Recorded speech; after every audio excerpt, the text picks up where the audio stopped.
तो मेरे चैनल पर आपका स्वागत, अभिनंदन और वंदन। भूमिका हमने पढ़ ली है। अब हम देखेंगे कि किस तरह से आगे क्या-क्या चीज़ें हैं वो समझकर पढ़ेंगे। लोगों ने एक बार तो पढ़ा ही होगा कम से कम जीवन में जो ये नाटक है, लेकिन हम आज इसको थोड़ा-सा अच्छे से पढ़ेंगे। चलिए चलते हैं।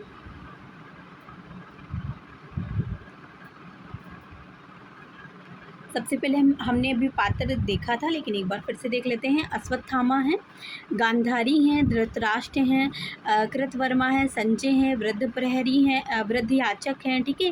प्रहरी एक हैं, प्रहरी दो प्रहरी आए हैं, एक और दो। इनके भी कथन महत्वपूर्ण हैं और पूछे भी जाते हैं। व्यास हैं, विदुर हैं और युधिष्ठिर हैं, कृपाचार्य भी हैं और कृतवर्मा भी हैं, ठीक है। युत्सु हैं, गूंगा भिखारी हैं, प्रहरी दो बलराम हैं और कृष्ण हैं। काल इसका क्या है? महाभारत के 18वें दिन की संध्या से लेकर प्रभास तीर्थ में कृष्ण की मृत्यु के क्षण तक का जो काल है वो है, ठीक है। अब आगे चलते हैं। अंधा युग जो नाटक है, यहाँ पे देखिए स्थापना लिखा हुआ है। अब स्थापना शुरू हो रही है। अंधा युग नेपथ्य से उद्घोषणा तथा मंच पर नर्तक के द्वारा भावनाट्य का प्रदर्शन होता है। शंख ध्वनि के साथ पर्दा खुलता है और मंगलाचरण के साथ नर्तक नमस्कार मुद्रा में प्रदर्शित करता है। उद्घोषणा के साथ साथ उसकी मुद्राएं बदलती रहती हैं। अब मंगलाचरण होता है और मंगलाचरण का ये दोहा है, ये हमारे लिए इम्पॉर्टेंट हो जाता है। ये दोहा दे देंगे और पूछ लेंगे कि ये जो दोहा है ये किस नाटक के मंगलाचरण में किस नाटक का मंगलाचरण है, ठीक है। तो इसलिए हमें ये याद रखना है। चलिए देख लेते हैं। नारायणम नमस्कृत्या नरम चैव नरोत्तम देवीं सरस्वतीं व्यासं ततो जय मुदीरयेत्, ठीक है। ये जो दोहा है ये महाभारत भी अगर आपने कभी पढ़ी होगी तो महाभारत के प्रारंभ में भी यही दोहा लिखा होता है, ठीक है। कहा जाता है या ऐसा माना जाता है कि जो महाभारत की शुरू करने में ये दोहा पढ़ना बहुत आवश्यक है, ठीक है। महाभारत की कथा पढ़ने से पहले ये दोहा ज़रूर पढ़ा जाता है। और इसका जो अर्थ है वो क्या है? सबसे पहले नारायण की स्तुति की जा रही है, ठीक है। नारायणम नमस्कृत्य, नारायण को नमस्कार किया जा रहा है, ठीक है। फिर क्या किया जा रहा है? नरम चैव नरोत्तम, मतलब जो नरों में उत्तम है उसकी वंदना की जा रही है। तो यहाँ पर चूँकि अर्जुन की बात की जा रही है तो यहाँ पे नरों में उत्तम कौन है? अर्जुन यहाँ पे है। और जो महाभारत है उसमें भी अर्जुन को दिखाया गया है कि नरों में उत्तम अर्जुन है, तो अर्जुन की वंदना की जा रही है। फिर देवीं सरस्वतीं, ठीक है। देवीं सरस्वतीं, अब देवी सरस्वती की वंदना की जा रही है। उसके बाद में कहा जा रहा है कि व्यास को नमस्कार करने के बाद में, चूँकि व्यास ने क्या लिखा है? महाभारत लिखा है। तो जय मुदीरयेत्, जय मुदीरयेत्। अब जय करने के बाद में ही महाभारत का पाठ शुरू करना चाहिए, ऐसा कहा गया है। चलिए आगे देखते हैं। उद्घोषणा जो है वो यहाँ पर होती है कि जिस युग का वर्णन इस कृति में है उसके विषय में कहाँ लिखा है? विष्णु पुराण में कहा गया है, ये उद्घोषणा होती है। तो ऐसे पूछ सकते हैं कि उद्घोषणा किस नाटक में होती है? विषय की उद्घोषणा अंधा युग नाटक में होती है और ये विष्णु पुराण के द्वारा यहाँ पर जो कथा दी गई है उसमें होती है, ठीक है। आगे देखते हैं क्या है। ततश्च अनुदिनम् अल्पहास व्यवच्छेदार्थ जगत संचयो भविष्यति। उस भविष्य में धर्म अर्थ हासोन्मुख होंगे, क्षय होगा धीरे धीरे धरती का। आगे देखते हैं।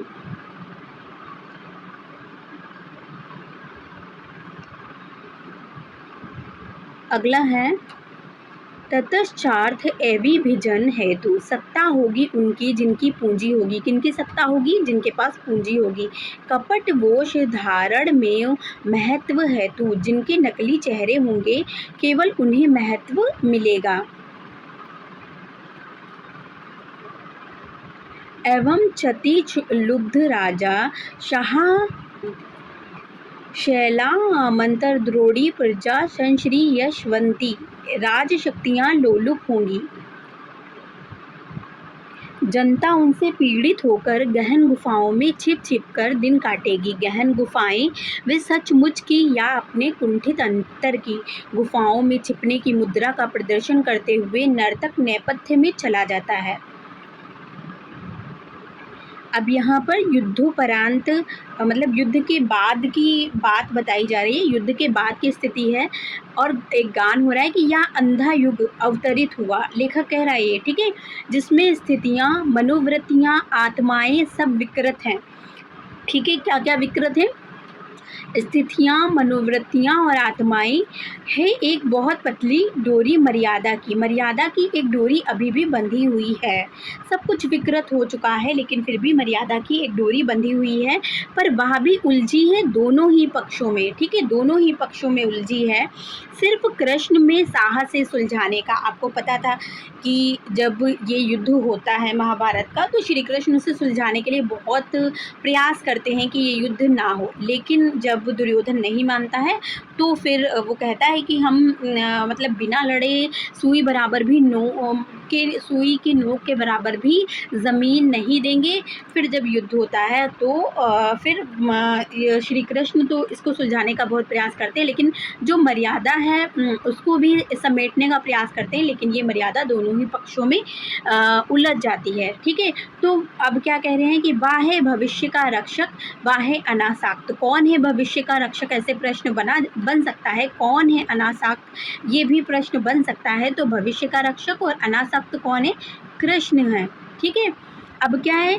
पर शेष अधिकतर हैं अंधे, पथभ्रष्ट, आत्माहारा, विगलित। मतलब केवल वही एक भविष्य के रक्षक हैं और अनासक्त हैं, बाकी सब तो कैसे हैं? अंधे हैं। आगे चलते हैं।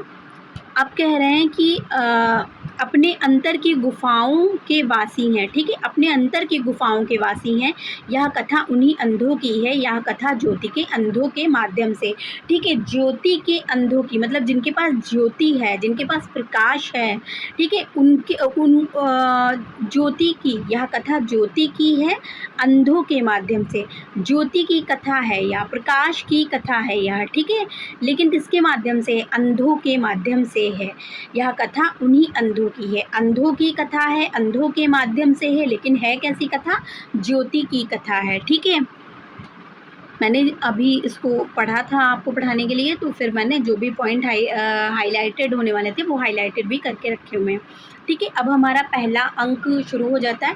अगर ये पूछा जाए आपसे कि ये है, क्या इसको बोलते हैं, ज्योति के अंधों की है यह कथा, ये किस में कहा गया? अंधा युग नाटक के किस अंक में कहा गया है? तो आपको याद रखना है ये स्थापना में कहा गया है। ठीक है, स्थापना में कहा गया। और ये जितनी भी चीज़ें अभी तक आपने पढ़ी, ये सारी चीज़ें स्थापना में कही गई हैं। स्थापना में एक बार हम फिर से देख लेते हैं क्या क्या कहा गया है। सबसे पहले तो कहा गया है कि अंधा युग की स्थापना में सबसे पहले मंगलाचरण हुआ, फिर उद्घोषणा हुई, फिर बाद में ये एक पूरा ये संस्कृत का पूरा एक पैराग्राफ आया और उसकी जो व्याख्या है वो भी दी है। फिर उसके बाद में युद्धोपरांत ये एक पूरा गीत आया है और ये भी स्थापना में आया है। अब हम चलते हैं प्रथम अंक पर। प्रथम अंक हमारा क्या कह रहा है? 3 बार तूर्यनाद होता है। ठीक है, बड़ा कर लेते हैं थोड़ा सा। 3 बार क्या होता है? तूर्यनाद होता है।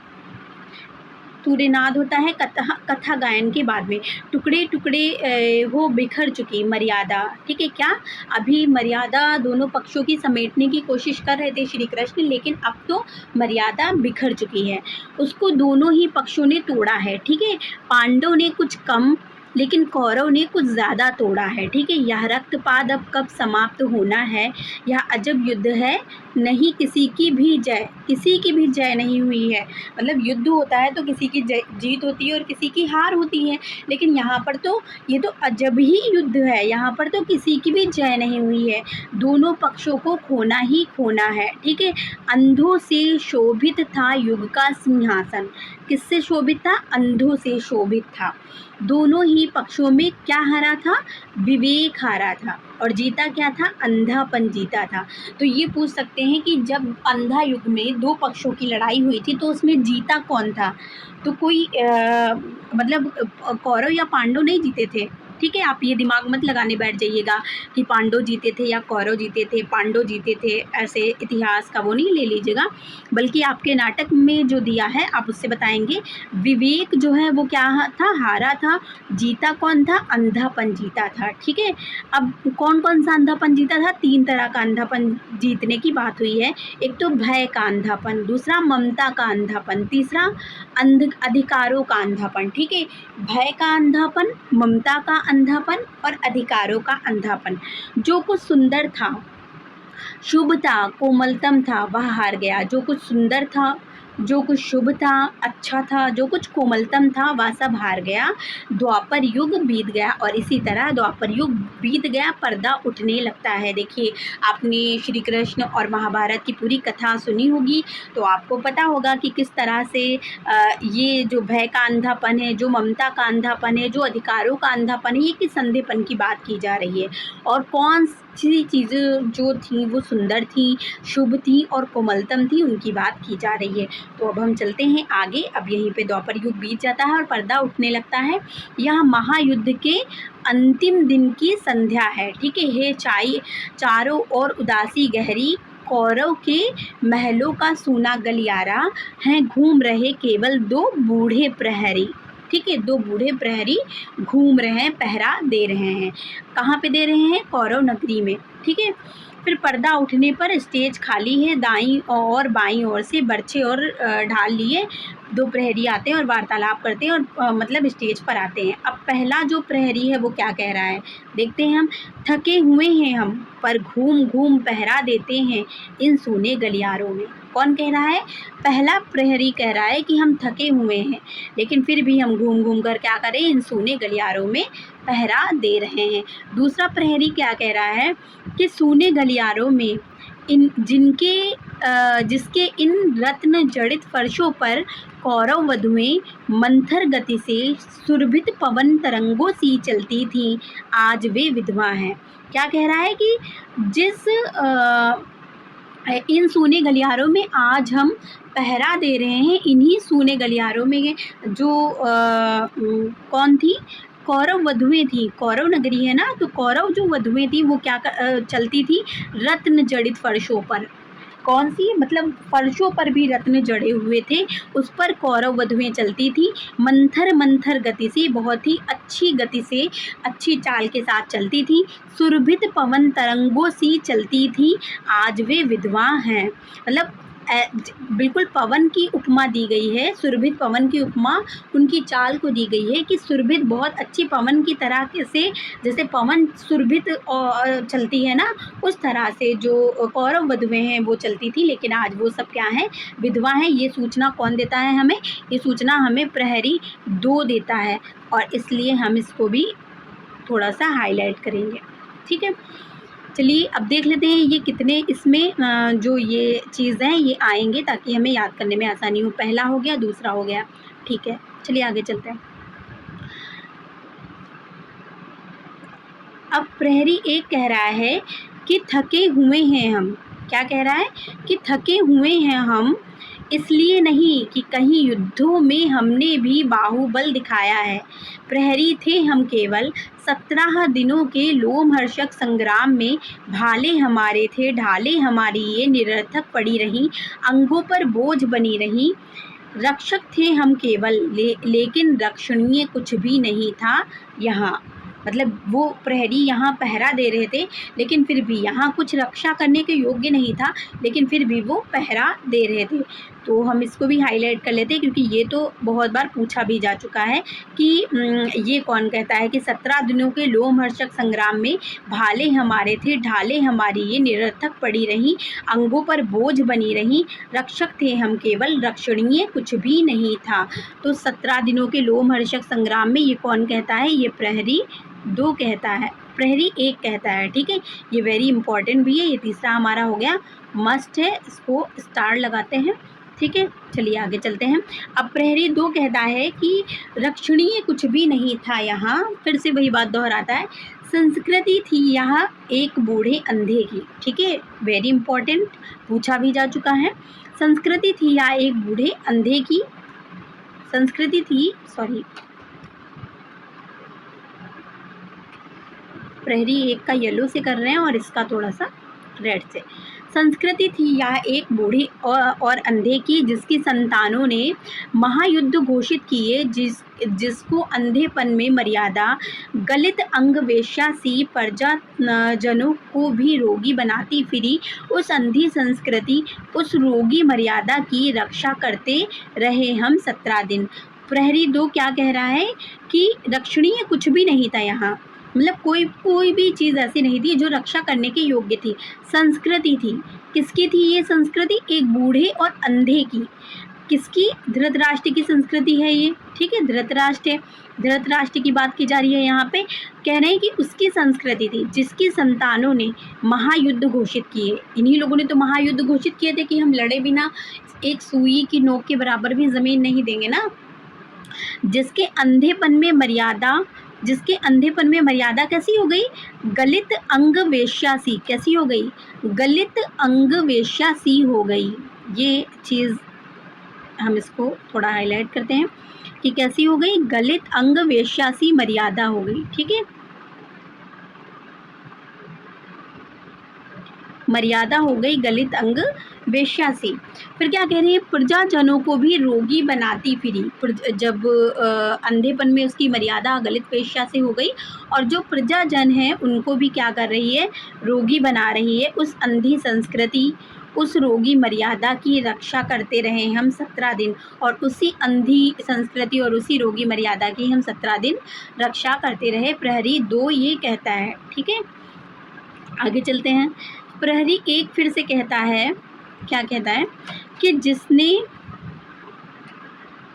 जिसने हमको थका डाला है। मेहनत हमारी निरर्थक थी, आस्था का, साहस का, श्रम का, अस्तित्व का हमारे कुछ अर्थ नहीं था, कुछ भी अर्थ नहीं था। मतलब हमको इसने, ये जो हम रक्षा करते रहे 17 दिन, जो ये युद्ध चला था और हम यहाँ पे जो रक्षा कर रहे थे, उस मेहनत ने हमें थका डाला। और आस्था का, साहस का, श्रम का, अस्तित्व हमारे कुछ अर्थ नहीं था, कुछ भी अर्थ नहीं था। मतलब जो आस्था थी हमारी, जो साहस था, हम जो यहाँ पे दिखा रहे थे, उसका कोई अर्थ नहीं था, कोई मोल नहीं था। क्योंकि जो युद्ध लड़ा जा रहा था वो किससे? श्री कृष्ण को तो सभी मानते थे ना, लेकिन युद्ध भी तो लड़ा जा रहा था तो उन्हीं के खिलाफ लड़ा जा रहा था, मतलब अर्जुन के खिलाफ लड़ा जा रहा था। उन्होंने बहुत समझाने की कोशिश की लेकिन समझे नहीं। तो अब जो युद्ध के बाद जो इतनी विभीषिका फैली हुई है, उसका जो प्रभाव है वो सब लोग बयान कर रहे हैं, ठीक है। प्रहरी 2 कह रहा है, प्रहरी 2 क्या कह रहा है कि प्रहरी 2 कह रहा है कि अर्थ नहीं था, कुछ भी अर्थ नहीं था। जीवन के अर्थहीन सूने गलियारे में पहरा दे देकर अब थके हुए हैं हम, अब चुके हुए हैं हम, मतलब थक चुके हैं और चुके हुए हैं हम।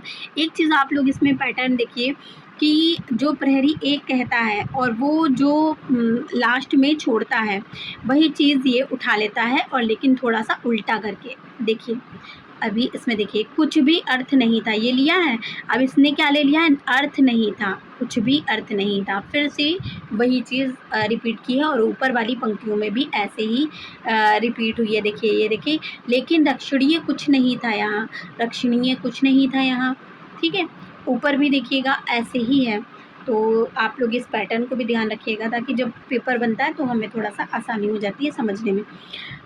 चुप होकर वे आर पार घूमते हैं, सहसा स्टेज पर प्रकाश धीमा हो जाता है और नेपथ्य में आंधी की ध्वनि सी होती है। एक प्रहरी कान लगाकर सुनता है, दूसरा भुओं पर हाथ रखकर आकाश की ओर देखता है। प्रहरी 1 कहता है, सुनते हो कैसी ध्वनि है या भयावह? सहसा अंधियारा होने लगा, देखो तो दिख रहा है। अब प्रहरी 1 कहता है, अंधे राजा की प्रजा कहाँ तक देखे, दिख नहीं पड़ता कुछ। हाँ, शायद बादल है, ये भी नोट कर लीजिएगा, ठीक है। दूसरा प्रहरी भी बगल में आकर देखता है और भयभीत हो उठता है, ठीक है।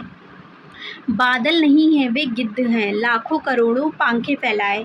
क्या बताता है कि वो बादल नहीं है, जो तुम्हें बादल दिख रहे हैं वो बादल नहीं है, वो क्या है? वो गिद्ध हैं। किस लिए गिद्ध हैं? क्योंकि इतनी सारी लाश, इतने सारे शव पड़े हुए हैं ना, तो इसलिए उनको खाने के लिए गिद्ध आ गए हैं। अब प्रहरी एक कहता है कि लो सारी कौरव नगरी का आसमान गिद्धों ने घेर लिया, झुक जाओ ढालों के नीचे, छिप जाओ नरभक्षी हैं वे गिद्ध, भूखे हैं। वे गिद्ध कैसे थे? नरभक्षी थे, अर्थात वो नर का मांस खाते थे। प्रहरी एक कहता है लो मुड़ गए कुरुक्षेत्र की दिशा में। कहाँ मुड़ गए? कुरुक्षेत्र की दिशा में, क्योंकि वहीं पे युद्ध हो रहा था। ठीक है। और अगर आप हरियाणा असिस्टेंट प्रोफेसर का पेपर देने जा रहे हैं तो आपको पता होना चाहिए, वैसे भी आपको पता होना चाहिए कि हरियाणा में ही कुरुक्षेत्र है। ठीक है, उत्तर पूर्वी भाग में कुरुक्षेत्र है। दिल्ली अंबाला मुख्य रेलवे लाइन पर इधर तरफ ही बढ़ता है ये कहीं पे। ठीक है, तो अगर ऐसी इसको ध्यान रखिएगा। चलिए, प्रहरी 2 कहता है मौत कैसे ऊपर से निकल गई। प्रहरी 1 कहता है आशकुन है, मतलब अपशकुन है।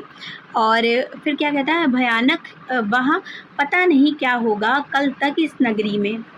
ठीक है, अब ये इतने इम्पोर्टेंट नहीं है कि ये सारा चीज़ नोट कराएं या पढ़ लीजिए, लेकिन आप प्रहरी 1 कहता है कौन है? अब विदुर आता है। ठीक है, विदुर आते हैं यहाँ पे। अब क्या कह रहे हैं वो? मैं हूँ विदुर, देखा धृतराष्ट्र ने, देखा यह भयानक दृश्य। विदुर कहते हैं कि ये जो भयानक दृश्य है क्या ये धृतराष्ट्र ने देखा? प्रहरी एक कहते हैं देखेंगे कैसे, वे अंधे हैं, कुछ भी क्या देख सके अब तक वे। विदुर कहता है मिलूंगा उनसे मैं, आशकुन भयानक है, पता नहीं संजय क्या समाचार लाए आज। प्रहरी जाते हैं और विदुर अपने स्थान पर चिंतातुर खड़े रहते हैं। पीछे का पर्दा उठने लगता है, कथा गायन होता है। देखिए, ये जो कथा गायन की शैली है ये आपने बकरी नाटक में भी देखी होगी। तो ये जो बकरी नाटक में शैली है, क्योंकि बकरी जो नाटक है वो लोक नाट्य है। ठीक है, लोक नाट्य है। तो ये जो कथा, लेकिन ये आपका ये जो अंधा युग है ये लोक नाट्य नहीं है, ये गीत नाट्य है। ठीक है, ये क्या है? ये गीति नाट्य है। लेकिन इसमें भी ये कथा गायन की जो ये शैली है, ये जो शैली ली गई है ये लोक नाट्य से ही ली गई है। भूमिका में भी ये चीज़ आई है, ये लोक नाट्य से ली गई है। तो अगर पूछें कि ये जो कथा गायन की प्रणाली अंधा युग में धर्मवीर भारती ने अपनाई है, ये कहाँ से अपनाई है? तो ये लोक नाट्य शैली से अपनाई है। ठीक है, ये ध्यान रखिएगा। तो कथा गायन हो रहा है, क्या है कि हे कुरुक्षेत्र से कुछ भी खबर न आई, जीता या हारा बचा खुचा कौरव दल, जाने किसकी लोथों पर जा उतरेगा, या नरभक्षी गिद्धों का भूखा बादल, अंतपुर में मरघट की सी खामोशी, कृश गांधारी बैठी है शीश झुकाए सिंहासन पर, धृतराष्ट्र मौन बैठे हैं, संजय अब कुछ भी संवाद न लाए। मतलब ये कथा गायन हो रहा है, एक तरह से लोक नाट्य शैली में ये कथा गायन होता है, उसी तरह से ये कथा गायन हो रहा है। यहाँ से भी पूछ सकते हैं कि ये कथा गायन किस में हो रहा है, तो फिर ये भी आपको बताना पड़ेगा, इसलिए इसको हाईलाइट करते हैं। और एक चीज़ को और हाईलाइट करेंगे, हम परीक्षा की दृष्टि से भी चीज़ें हम वैसे पढ़ भी रहे हैं, लेकिन परीक्षा की दृष्टि से भी पढ़ रहे हैं। यहाँ भूखा बादल कौन है? नरभक्षी गिद्ध हैं। ठीक है, भूखा बादल कौन है? नरभक्षी गिद्ध हैं। ठीक है, अंतःपुर में मरघट की सी खामोशी, अंतःपुर मतलब जो कौरव नगरी का अंतःपुर है वहाँ मरघट की सी खामोशी छा गई है। ठीक है, चलिए आगे चलते हैं। और सिंहासन पर कौन बैठे हैं? धृतराष्ट्र मौन बैठे हैं, और गांधारी कृश गांधारी बैठी हैं शीश झुकाए। ठीक है, संजय अब तक कोई भी संवाद नहीं लाए हैं। पर्दा उठने पर अंतःपुर कुशासन बिछाए सादी चौकी पर गांधारी एक छोटे सिंहासन पर चिंतातुर धृतराष्ट्र और विदुर उनकी ओर बढ़ते हैं। ठीक है, अब विदुर उनकी ओर बढ़ रहे हैं। अगला देखते हैं, धृतराष्ट्र बोलते हैं। धृतराष्ट्र क्या कहते हैं? कौन? संजय। विदुर कहते हैं नहीं, विदुर हूँ महाराज, विह्वल है सारा नगर आज। ठीक है, देखिए यहाँ पे कह रहे हैं विह्वल है सारा नगर आज, बचे कुचे जो भी 10-20 लोग कौरव नगरी में हैं, अपलक नेत्रों से कर रहे प्रतीक्षा हैं संजय की। मतलब संजय की प्रतीक्षा करें कि संजय आए तो कुछ समाचार दें। कुछ क्षण महाराज से उत्तर की प्रतीक्षा कर, महाराज चुप क्यों हैं इतने, आप माता गांधारी भी मौन है। धृतराष्ट्र कहते हैं, क्या कहते हैं कि विदुर जीवन में प्रथम बार आज मुझे आशंका व्यापी है। धृतराष्ट्र कह रहे हैं कि प्रथम बार, जीवन में पहली बार मुझे आशंका व्यापी है। ठीक है, अब विदुर कह रहे हैं आशंका आपको जो व्यापी है आज, वह वर्षों पहले हिला गई थी सबको, मतलब कह रहे हैं कि आपको जो आज व्यापी है वह वर्षों पहले सबको हिला गई थी। धृतराष्ट्र कहते हैं पहले पर कभी भी तुमने यह नहीं कहा।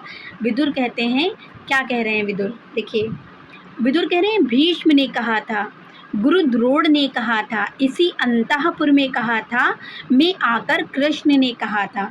ठीक है, अब देखिए सबसे पहले मर्यादा की बात हो रही है, आपकी स्थापना में भी मर्यादा की बात हुई, कथा गायन में भी मर्यादा की बात हुई, और फिर से मर्यादा की बात हो रही है यहाँ पर।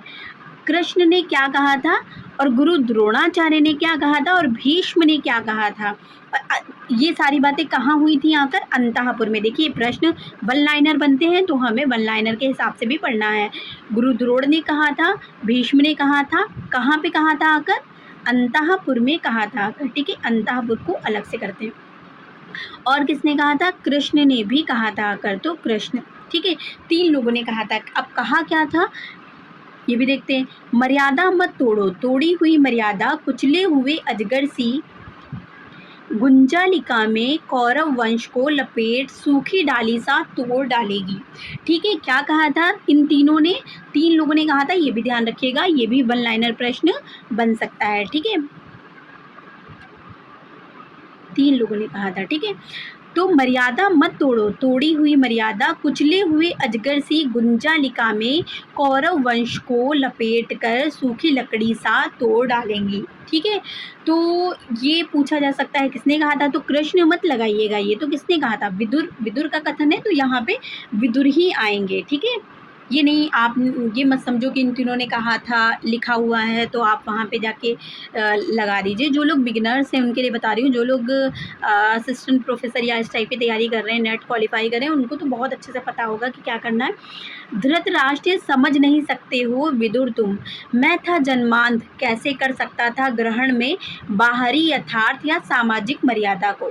क्या कह रहे हैं, मैं तो जन्म से अंधा था, मैं कैसे ग्रहण करता कि बाहरी यथार्थ कैसा होता है और सामाजिक मर्यादा कैसी होती है, उसमें हमें क्या करना होता है, मुझे क्या पता, क्योंकि मैं तो जन्म से अंधा था।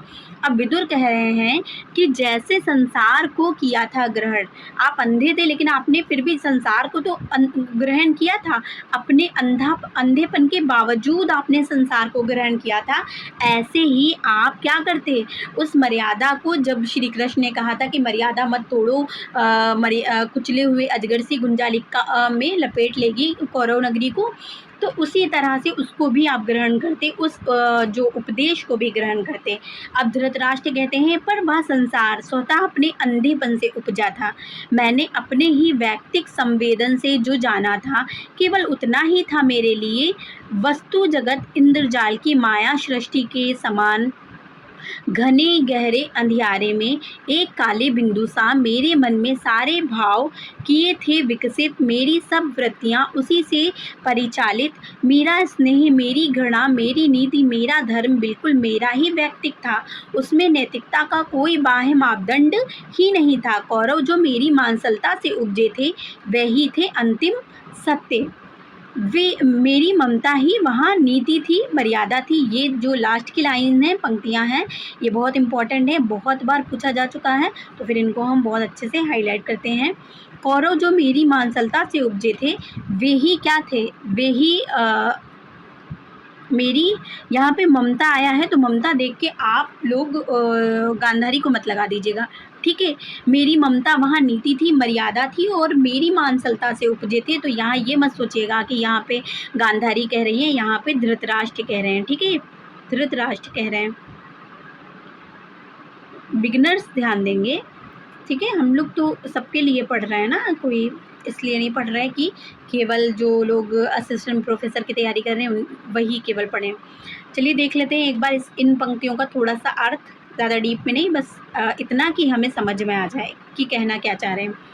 ठीक है, देखिए धृतराष्ट्र कह रहे हैं कि पर वह संसार, विदुर जब उनसे कहते हैं कि आपने जब इस संसार को अपना लिया था तो फिर उस मर्यादा, जो मर्यादा श्री कृष्ण ने बताई थी उसको क्यों नहीं अपनाया, तो वो कहते हैं कि मैं तो जन्म से अंधा था और जो संसार मैंने अपनाया था वो केवल मेरी व्यक्तिक अनुभूति थी, मेरी व्यक्तिक संवेदना थी। ठीक है, क्या कह रहे हैं, स्वतः अपने अंधेपन से उपजा था, वो संसार मेरे अंदर स्वतः अपने अंधेपन से उपजा था। मतलब अगर कोई व्यक्ति जन्मांध होता है, मतलब जन्म से अंधा होता है, तो फिर पता नहीं वो चीज़ों को किस तरह से लेता है, किस तरह से देखता है। उसका वो ज़रूरी नहीं है कि हम जिसे काला बोल रहे हैं उसके लिए वही काला है, हम जिसे लाल बोल रहे हैं उसके लिए वही लाल है, क्योंकि उसने तो कभी कुछ देखा नहीं है ना, उसने कभी चीज़ों का अनुभव नहीं किया। तो उसकी एक वैयक्तिक सीमा होगी, अर्थात उसकी अपनी एक दुनिया होगी, अपनी एक सोच होगी, अपनी एक कल्पना होगी, और उसके अंदर ही वो अपने हिसाब से ही उस समाज को गढ़ता होगा। तो इसीलिए धृतराष्ट्र कह रहे स्वतः अपने अंधेपन से उपजा था, वो संसार स्वतः ही अपने अंधेपन से उपज गया था मेरे अंदर। मैंने अपने वैयक्तिक संवेदन से जो जाना था, केवल उतना ही मेरे लिए वस्तु जगत इंद्रजाल की माया सृष्टि के समान था। मतलब मैंने अपने जो अनुभव से जाना था, जो संवेदनाओं से जाना था, बस उतना ही वस्तु जगत, मतलब ये संसार जो है ये बस उतना ही मेरे अंदर था, इंद्रजाल की माया सृष्टि के समान।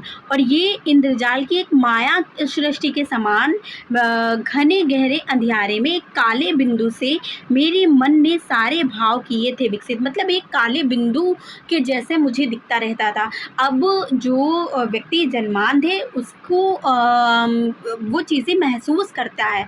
अब कहते हैं कि वो आँखों से ज़्यादा देखने से अपनी नाक से, अपने कानों से उसकी आँख मतलब देखता है।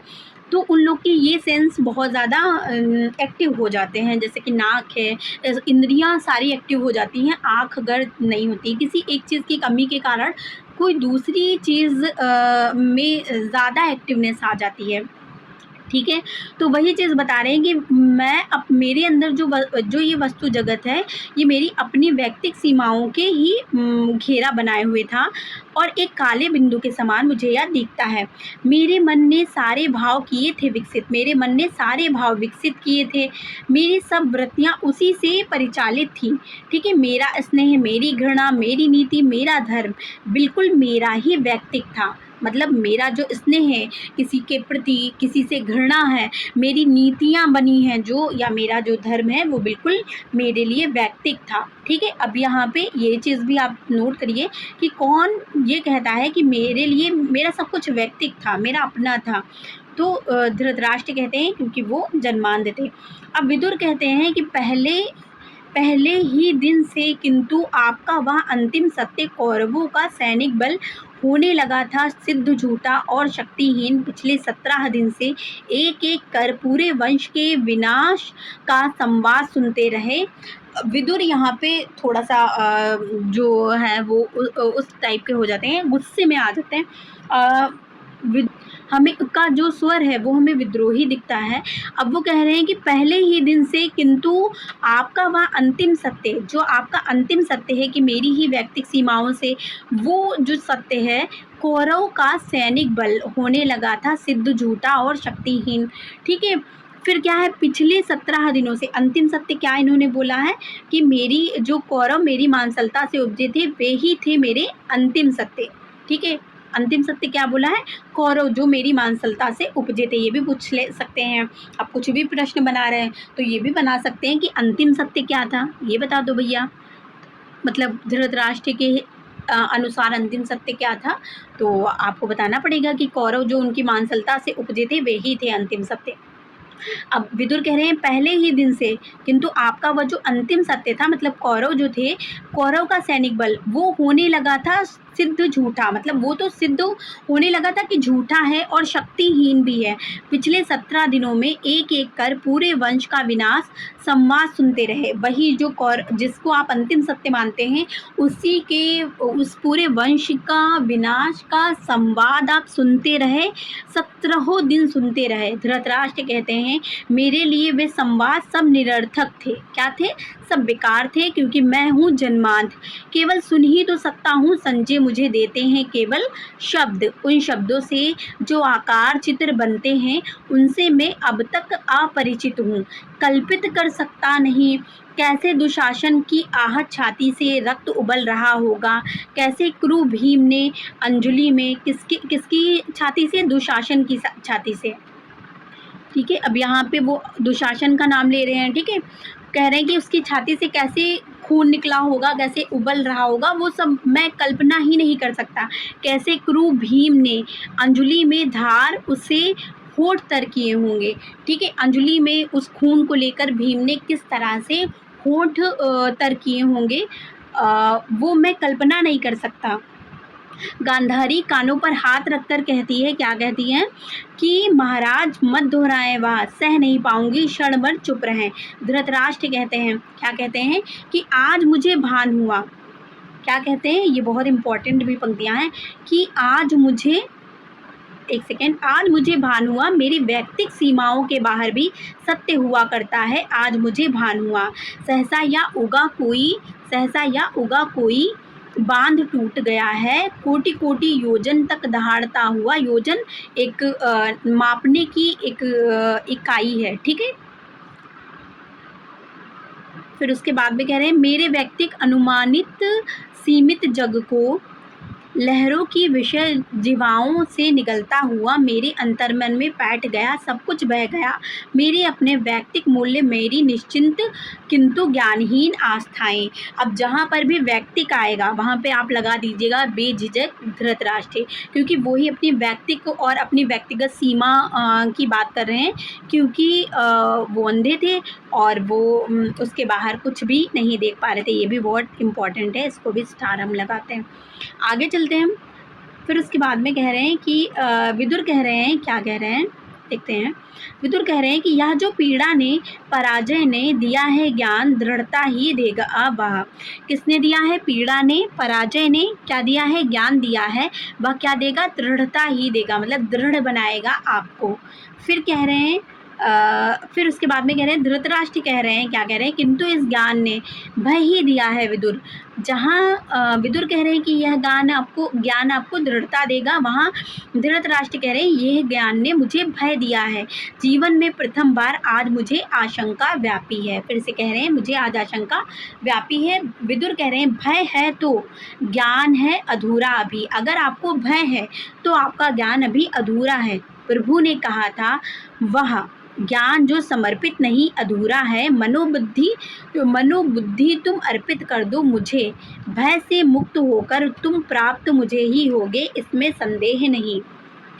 सीधा सीधा विदुर कह रहे हैं कि अगर आपका देखिए कह रहे हैं कि ये जो पीड़ा है, ये जो पराजय है, ये जो ज्ञान देगा उससे दृढ़ता आएगी, लेकिन धृतराष्ट्र कह रहे हैं कि इससे मुझे भय आ रहा है। तो विदुर कह रहे हैं कि अगर भय आ रहा है तो ज्ञान अभी आपका अधूरा है, क्योंकि प्रभु ने क्या कहा था? प्रभु ने कहा था ज्ञान जो समर्पित नहीं अधूरा है। मनोबुद्धि तुम अर्पित कर दो मुझे, भय से मुक्त होकर तुम मुझे ही प्राप्त होगे, इसमें संदेह नहीं है। ठीक है, फिर आगे हम देखते हैं क्या। गांधारी आवेश में आकर कहती हैं, क्या कहती हैं कि इसमें संदेह है और किसी को मत हो, मुझको है संदेह। अर्पित कर दो मुझको मनोबुद्धि, उसने कहा है यह जिसने पितामह के बाणों से आहत हो अपनी सारी ही मनोबुद्धि खो दी। किसके बाणों से? पितामह के बाणों से।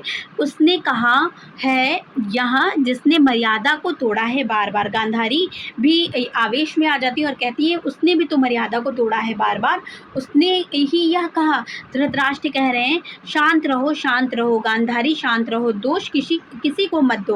अंधा था मैं, गांधारी करिए, लेकिन अंधी नहीं थी मैंने यह बाहर का वस्तु जगत अच्छी तरह जाना था। धर्म, नीति, मर्यादा यह सब के हैं केवल आडंबर मात्र। मैंने यह बार बार देखा निर्णय के क्षण में। अब क्या कह रही हैं? मैंने बार बार देखा, मैंने पूरे संसार को, सारे संसार को मैंने अच्छी तरह से जाना, परखा था, लेकिन मैंने देखा कि क्या देखा कि निर्णय के क्षण में विवेक और मर्यादा व्यर्थ सिद्ध होते आए हैं सदा। हम सब के मन में कहीं एक अन्य गहवर है। बर्बर पशु, अंधा पशु वहीं वास करता है। स्वामी जो हमारे विवेक का, नैतिकता, मर्यादा, अनासक्ति, कृष्णार्पण, यह सब है अंधी प्रवृत्तियों की पोशाकें, जिनमें कटे कपड़ों की आंखें सिली रहती हैं। मुझको इस झूठे आडंबर से नफरत थी, इसलिए स्वेच्छा से इन आंखों पर पट्टी चढ़ा रखी है। गांधारी यहाँ पर कह रही हैं जैसे कि जो क्या उसको बोलते हैं, धृतराष्ट्र हैं, वो ये कह रहे हैं कि मैं अंधा था, शायद इसीलिए ये सब कुछ हो गया और मेरी ही कारण ये सब कुछ हो गया, क्योंकि मैंने अपनी व्यक्तिगत सीमाओं के बाहर जो सच होता है उसको जाना ही नहीं, उसको देखा ही नहीं, परखा ही नहीं। और तो गांधारी कह रही है आपने नहीं परखा था, लेकिन मैंने सब कुछ देखा था, मैंने धर्म नीति सारा सब मर्यादा सब है, केवल आडंबर आडंबर हैं ये सब कुछ, केवल मैंने इसको देखा था। लेकिन मैंने ये अनुभव किया है कि जब हम कोई निर्णय लेते हैं तो उस क्षण में विवेक और मर्यादा क्या हो जाते हैं, व्यर्थ हो जाते हैं। बिल्कुल सही बात है कि कभी कभी निर्णय के क्षण में कुछ ऐसे निर्णय लेने पड़ते हैं कि विवेक और मर्यादा जो होते हैं वहाँ पर काम नहीं आते। ठीक है, ये इम्पोर्टेंट लाइन है और पूछी भी जाती है बार बार।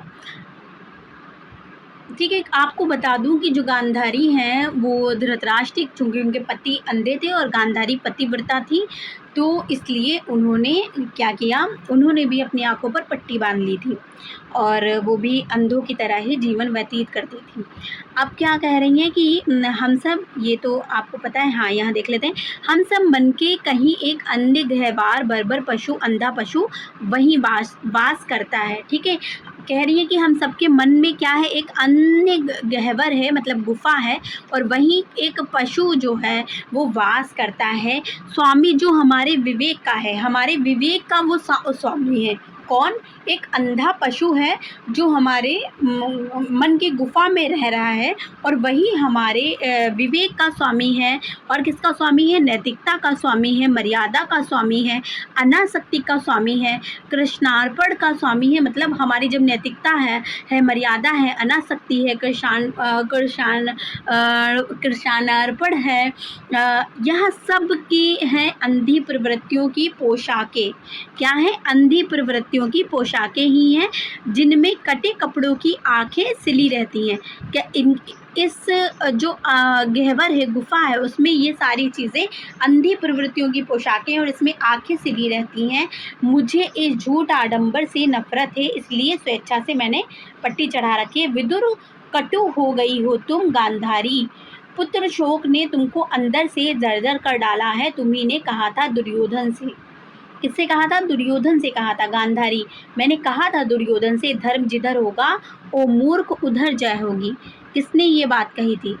किसने कही थी ये बात? धर्म जिधर होगा ओ मूर्ख उधर जय होगी। धर्म किसी और नहीं था, लेकिन सभी थे अंधी प्रवृत्तियों से परिचालित।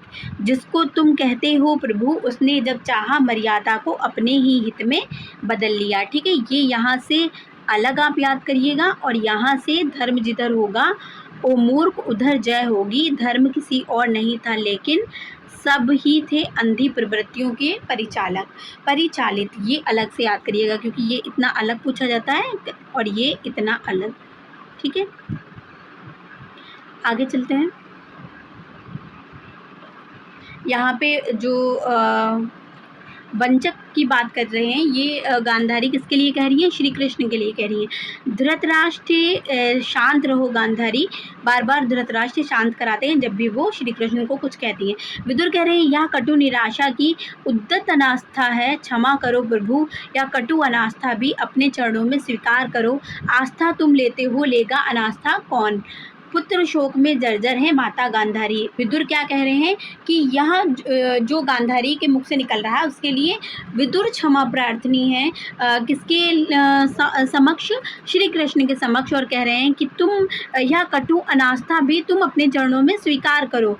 पुत्र शोक में जर्जर होकर कौन? माता गांधारी ऐसा कह रही हैं। ठीक है, तो क्या करो? या कटु अनास्था भी स्वीकार कर लो। गांधारी कहती है माता मत कहो। जब उनको माता कहते हैं ना, विदुर तो कहती है माता मत कहो, तुम जिसको कहते हो प्रभु वह भी मुझे माता ही कहता है। मतलब श्री कृष्ण भी गांधारी को माता ही कहते हैं। शब्द यह जलते हुए लोहे की सलाखों सा मेरी पसलियों में दस्ता है। 17 दिन के अंदर मेरे सब पुत्र एक एक करके मारे गए। अपने इन हाथों से मैंने उन फूलों से वधुओं की कलाइयों से चूड़ियाँ उतारी हैं। अपने इस आंचल से सिंदूर की रेखाएं पोछी हैं। नेपथ्य में से जय हो दुर्योधन की जय हो, गांधारी की जय हो, मंगल हो नरपति धृतराष्ट्र की मंगल हो।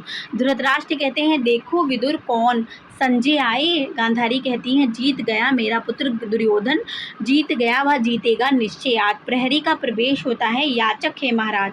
कौन है? याचक है। एक वृद्ध याचक आता है, वही वृद्ध याचक आता है जो भविष्यवाणी करता है, ठीक है। तो अब और यही बाद में जरा बन जाते हैं। जब इनको वृद्ध याचक को कौन मार देता है? अश्वत्थामा मार देता है, तो इनकी आत्मा क्या बन जाती है? जरा बन जाती है, और वही क्या करती है? श्री कृष्ण का वध करती है, ठीक है। तो विदुर क्या कहते हैं? विदुर कहते हैं याचक है, उन्नत ललाट श्वेत केशी अजान बाहु। देखिए अब कुछ भी पूछ लेते हैं, ठीक है, प्रश्न में कुछ भी पूछ लेते हैं। तो याचक की यहाँ पर क्या दिखाई गई है? यहाँ पर याचक की वेशभूषा बताई गई है, कैसी है? उन्नत ललाट है, श्वेत केशी है मतलब सफ़ेद बाल है, अजानु बाहु घुटनों तक लंबी भुजाओं वाला व्यक्ति, ठीक है, घुटनों तक लंबी भुजाओं, बहुत बड़ा हो गया, एक सेकेंड, अजान बाहु घुटनों तक लंबी भुजाओं वाला व्यक्ति, ठीक है, आप लोग देख लीजिएगा। फिर उसके बाद में है याचक, मैं, याचक आता है और याचक क्या कहता है? मैं वह भविष्य हूँ जो झूठा सिद्ध हुआ आज कौरव की नगरी में। क्या कह रहे हैं? क्योंकि वही भविष्यवाणी करते हैं, ठीक है, तो वो कह रहे हैं कि मैं कौन सा? मैं भविष्य हूँ। कौन सा? मैं भविष्य हूँ, झूठा सिद्ध हुआ आज। कहाँ? कौरव की नगरी में। मैंने मापा था नक्षत्रों की गति को, उतारा था अंकों में मानव नियति के अधिलिखित अक्षर चाचे थे। मैं था ज्योतिष दूर देश का। ज्योतिष की भूमिका किसने निभाई थी? तो यहाँ पर ज्योतिष की भूमिका किसने निभाई थी? वृद्ध याचक ने निभाई थी, ठीक है, भविष्य, ठीक है।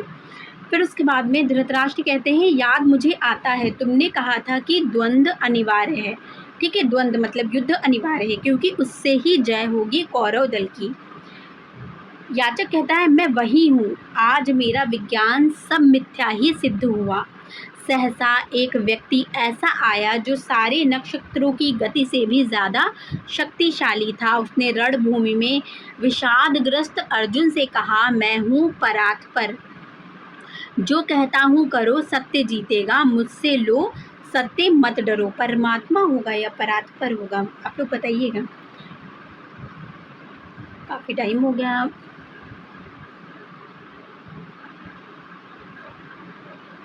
बुक मेरे पास है लेकिन चूँकि बुक से पिक लेकर और अगर ऐसे कि वीडियो बनाओ कंप्यूटर पे तो फिर उससे बहुत ज़्यादा अच्छा नहीं लगता ना। तो पीडीएफ मिल गई तो पीडीएफ से बना दिया। अब बुक में ढूंढना पड़ेगा यहाँ पे क्योंकि कई बार पीडीएफ में मिसप्रिंट भी होता है, बुक में भी होता है, देखना पड़ता है। लेकिन आप लोग बताइएगा कि परमात्मा है कि परात्पर है। चलिए आगे चलते हैं। विदुर कह रहे हैं प्रभु थे वे और गांधारी कहती है कभी नहीं। विदुर कहते हैं उनकी गति में ही समाहित है सारे इतिहासों, सारे नक्षत्रों, सारे नक्षत्रों की देवीय गति। कौन कहता है? विदुर कहते हैं इसके इतिहासों में समाहित है सारे नक्षत्रों की गति कृष्ण की, ठीक है। यहाँ पे देखिए कि जो विज्ञान है वो किसके द्वारा मिथ्या सिद्ध हो गया? याचक ने जो भी अपना ज्योतिष और भविष्य बताया था वो सब गलत हो गया है, तभी वो कह रहे हैं, ठीक है। विषादग्रस्त नक्षत्रों की गति ऐसा आया जो, हाँ, सहसा एक व्यक्ति ऐसा आया। यहाँ पे ये प्रश्न बन सकता है कि वृद्ध याचक किसके बारे में बात कर रहा था, कि कौन आया है ये जो कहा है। तो आप लोग यहाँ पे ध्यान रखिएगा कि कृष्ण के बारे में बात कर रहे हैं। आगे हम चलते हैं। पता नहीं प्रभु हैं या नहीं, याचक कहता है कि प्रभु हैं या नहीं, पर उस दिन यह सिद्ध हुआ, क्या सिद्ध हुआ, कि जब कोई मनुष्य अनासक्त होकर चुनौती देता है इतिहास को, उस दिन नक्षत्रों की दिशा बदल जाती है। और ये लाइन तो बहुत ही अच्छी लाइन है और मेरी फेवरेट भी ये लाइन है, ठीक है। नियति नहीं है पूर्व निर्धारित, उसको हर क्षण मानव निर्णय बनाता और मिटाता है। जो लोग भी मेहनत पर भरोसा रखते हैं, जो लोग भी कोशिश करने पर भरोसा रखते हैं, जो लोग खुद से मेहनत करके अपनी किस्मत को बनाने पर भरोसा रखते हैं, वो लोग इस लाइन को बहुत पसंद करेंगे। ये बहुत से लोगों की फ़ेवरेट लाइन होती है और मुझे भी ये बहुत ही पसंद है। और मेरे ग्रुप में मतलब हम लोग जो भी हैं, जितने लोग हैं, जितने भी जानने वाले हैं, अधिकतर लोगों को ये लाइन बहुत ही प्रभावित करती है। ज़्यादातर लोगों ने अपने कैप्शंस में और अपने सोशल मीडिया साइट्स में जो व्यू है उसमें बायो में लगा के रखा हुआ है ये लाइन। उसको हर क्षण मानव निर्णय बनाता और मिटाता है। किसको बनाता और मिटाता है? नियति को। ठीक है, मोस्ट इम्पॉर्टेंट पंक्तियाँ हैं। गांधारी अब कहती हैं कि क्या कहती हैं? प्रहरी इसको एक अंजुल मुद्राएँ दो। कितनी अंजुल मुद्राएँ दो? 1 अंजुल मुद्राएँ। अब छोटे-छोटे प्रश्न बनते हैं तो वन लाइनर भी हम तैयार करते चलेंगे। तुमने कहा है जय होगी दुर्योधन की, याचक कहता है मैं तो झूठा भविष्य मात्र, मेरे शब्दों का इस वर्तमान में कोई मूल्य नहीं, मेरे जैसे जाने कितने झूठे भविष्य, ध्वस्त स्वप्न, गलित तत्व बिखरे हैं कौरव नगरी में, गली गली माता हैं गांधारी ममता में पाल रही हैं सबको। प्रहरी मुद्राएं लाकर देता है, जय हो दुर्योधन की, जय हो गांधारी की, और जाता है। गांधारी होगी, अवश्य होगी, मेरी यह आशा है, यदि अंधी है तो हो, पर जीतेगा दुर्योधन जीतेगा। ये कौन कहता है? ये गांधारी कहती हैं। दूसरा प्रहरी आकर दीप जलाता है, विदुर डूब गया तुम। धृतराष्ट्र कहते हैं पर संजय नहीं आए, लौट गए होंगे सब योद्धा अब शिविर में, जीता कौन हारा कौन।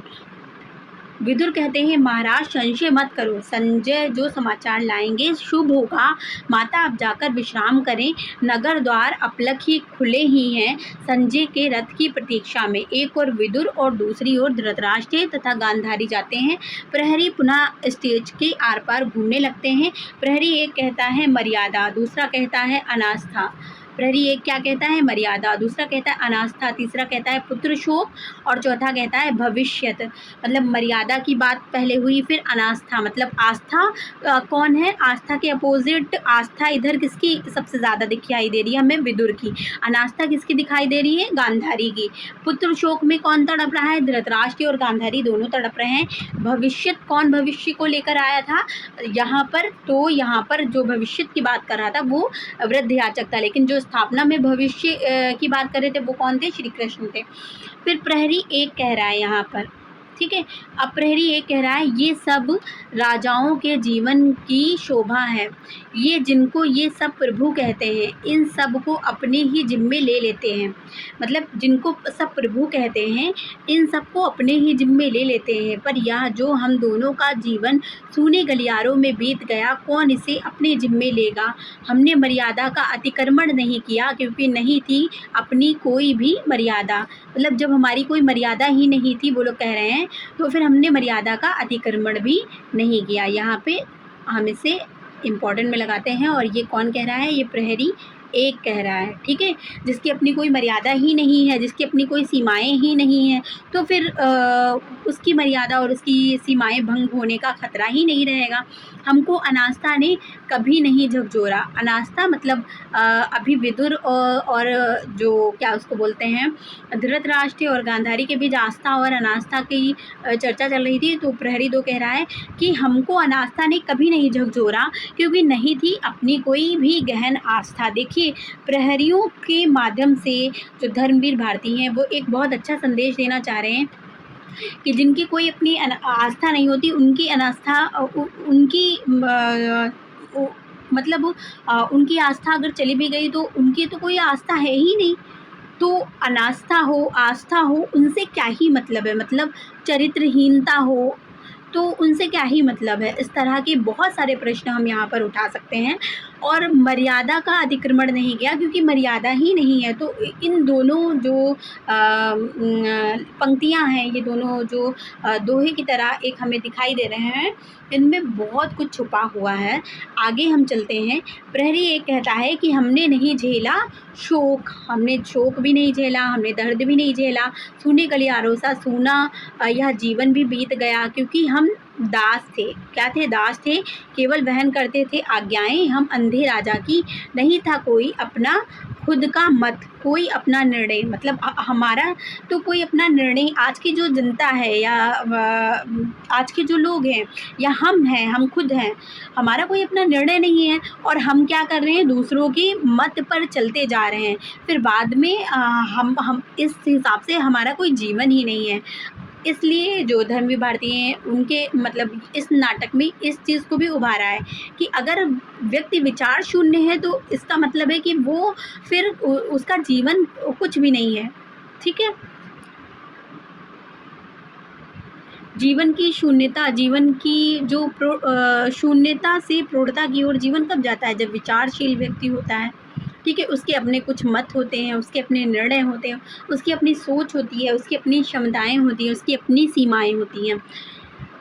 चलिए, प्रहरी एक कहता है, इसलिए सूने गलियारे में निरुद्देश्य चलते हम रहे सदा, दाएं से बाएं और बाएं से दाएं। जीवन का कोई उद्देश्य नहीं है हमारे, मरने के बाद भी यम के गलियारे में चलते रहेंगे सदा, दाएं से बाएं बाएं से दाएं। चलते रहे विंग में चलते रहे, स्टेज पर अंधेरा और धीरे धीरे पटाक्षेप हो जाता है। और यहाँ पर जो कथा गायन है, जब जो अंक है वो समाप्त होता है तो कथा गायन, मैंने आपसे बताया था कि कथा गायन होता है, तो यहाँ पर भी कथा गायन हो रहा है। तो सबसे पहले कौन सा कथा गायन होता है, पहले अंक में देखते हैं हम। आसन्न पराजय वाली इस नगरी में, कौरव नगरी में। देखिए यहाँ पे नगरी की बात हुई है। और हाँ, कथा गायन की एक और प्रणाली आप देखिएगा, जिससे आप पहचान जाएंगे कि ये जो कथा गायन है ये किस मतलब किस अंक के लास्ट में गाया गया होगा। जिस भी अंक के लास्ट में गाया होगा उसकी संपूर्ण कथा के आधार को एक निष्कर्ष के रूप में निकाल कर ही वो जो कथा गायन अंत में गाया जाता है वो होता है। क्योंकि मैंने लोकनाट्य बकरी पढ़ा और ये पढ़ा और कृष्ण बालदेव उपाध्याय का एक नाटक पढ़ा था, और इसी तरह से एक और नाटक पढ़ा था जो अवधी भाषा में था, राम प्रसाद मिश्र बाबू थे, उनका नाटक था। तो वो लोक गायक नाटक थे। तो मैंने एक प्रणाली इसमें महसूस की है, मतलब अनुभव किया है कि इस तरह का जो लोक गायन का अंत नाटक में जो लोक गायन कथा गायन होता है उसमें संपूर्ण जो कथा होती है अंक की, उसका निष्कर्ष होता है। ठीक है, तो अब देखिए यहाँ पर भी हो रहा है कि आसन्न पराजय वाली इस नगरी में सब नष्ट हुई पद्धति धीमे धीमे, यह शाम पराजय की भय की संशय की, शाम किसकी है, पराजय की, भय की और संशय की। भर गए तिमिर से ये सूने गलियारे, जिनमें बूढ़ा झूठा भविष्य याचक सा है भटक रहा टुकड़े को हाथ पसारे, है भटक रहा टुकड़े को हाथ पसारे। अंदर केवल दो बुश्ती लपटे बाकी थी, और क्या था, राजा के अंधे दर्शन की बारीकी, या अंधी आशा माता गांधारी की। वह संजय जिसको वह वरदान मिला है वह अमर रहेगा और तटस्थ रहेगा, मतलब किसी के प्रति ये नहीं संवेदना नहीं दिखाएगा बल्कि तटस्थ रहेगा, जो दिव्य दृष्टि से सब देखेगा समझेगा, जो अंधे राजा से सब सत्य कहेगा। वह मुक्त रहेगा ब्रह्मास्त्रों के भय से, जो मुक्त रहेगा उलझन से संशय से। किससे रहेगा, ब्रह्मास्त्रों के भय से भी वह मुक्त रहेगा, उलझन से भी और संशय से भी रहेगा। वह संजय भी इस मोह निशा से घिरकर है भटक रहा, जाने किस कंटक पथ पर। ठीक है, जाने किस कंटक पथ पर। और यहीं पर पहला अंक समाप्त हो जाता है। और आज हम बस यहीं तक वीडियो बनाएंगे, वरना वीडियो काफ़ी लंबा हो जाएगा। आज मैंने बहुत ठहराव के बनाया है, मेरी तबीयत भी थोड़ी ठीक नहीं है और इसलिए बहुत ठहराव से बनाया है, तो आप लोग स्पीड में करके देख लीजिएगा। चलिए मिलते हैं अगले दृश्य को लेकर फिर। धन्यवाद।